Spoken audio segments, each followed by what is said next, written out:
मस्त भाई उठलो सकाळ सकाळी, घेतला आपला ब्रश, घासले आपले दात, धुतलं तोंड आणि लागलो आपल्या रस्त्यानं कामावर जासाठी.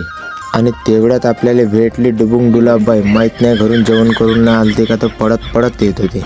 तिले घ्यायसाठी आपले धीरूभाऊ पण आले होते. मग मीनं केले यायले टाटा बाय बाय आणि लागू म्हणला आपल्या कामावर. मग मीनं केला अज्जूबाईले फोन आणि अज्जूबाई तुरंत घेऊन आला ट्रॅक्टर आणि पाण्याची टंक्याने चाल म्हणला. मग लावले आम्ही मोटारानं 5 मिनिटात पाणी मारून बिलकुल तयार. शिखर पण काढले मग हत्यार आणि आपल्या हाताला येऊन होते फोड आणि टार्गेट होतं आपलं लंब चौड. मग पहिले घातले पंजे आणि शेखर भाऊ लागला होता आपल्या कामी. तर आपण बी लागा म्हणला आपल्या कामी.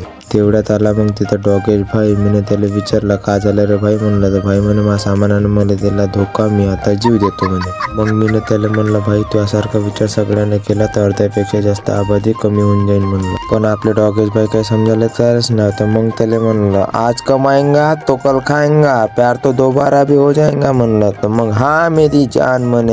आणि मग लागलो आपण आपल्या कामेन. मग जे खोदणं चालू केलं रप रप रप रप रप रप रप रप रप काही झाट ऐकायला तयार नाही. मग मीनं विचार केला असं आपण दिवसभर बी खोदत राहू तर आपलं काही काम पूर्ण होत नाही म्हणलं. मग घेऊन आलो मी केबल. मग महेश भाऊन दिला आम्हाला जोडून. मशीन केली ना मग चालू होतं. मग तेवढ्यात आला महेश भाऊ म्हणे तुला काही मशीन जमत नाही म्हणे, दे म्हणे मी सांगतो म्हणे रप रप बका काम कसं करायला लागते तर.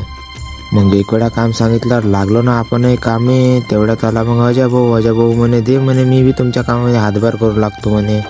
मग शेखर भाऊले म्हणलं तू फक्त माती काढ म्हणलं, बाकी काम सोडून दे म्हणलं मावर, आम्ही खोदतो म्हणलं रप रप भक्क भक्क टरर पिरिरी. बाकीच्या इले म्हणलं तुम्ही फक्त भक्क भक्क माती काढून द्या म्हणलं आम्हाला. मग आम्हाला यांना फोन, आम्हाला जायचं होतं सेवाग्रामले. मग अजय भाऊनं काढली गाडी ना आम्ही गेलो सेवाग्रामला. तर आम्हाला भेटले तिथे इंजिनियर सरसोबत थोडी आम्ही मोजमापी केली आणि लागलो मग हिसाब किताब करायला. चाललो बा मग आम्ही इंजिनियरच्या मागं आणि मग तिथं अजयबरोबर कोणता राग आला बा, भारत माता की जय म्हणे. आणि यायचं काम तर भाई काही खतम होऊनच नाही राहिलं होतं. मग अजय भाऊसोबत थोडासा टाइमपास करा म्हणत. अजय भाऊ बी आपल्याला काही भाव देऊन नाही राहिला होता. मग झालं बा आमचं काम खतम म्हणून लागलो आम्ही घरच्या रस्त्यानं. तर अजय भाऊला आला राग आणि मग आज पुरा सापच बनवतो म्हणे.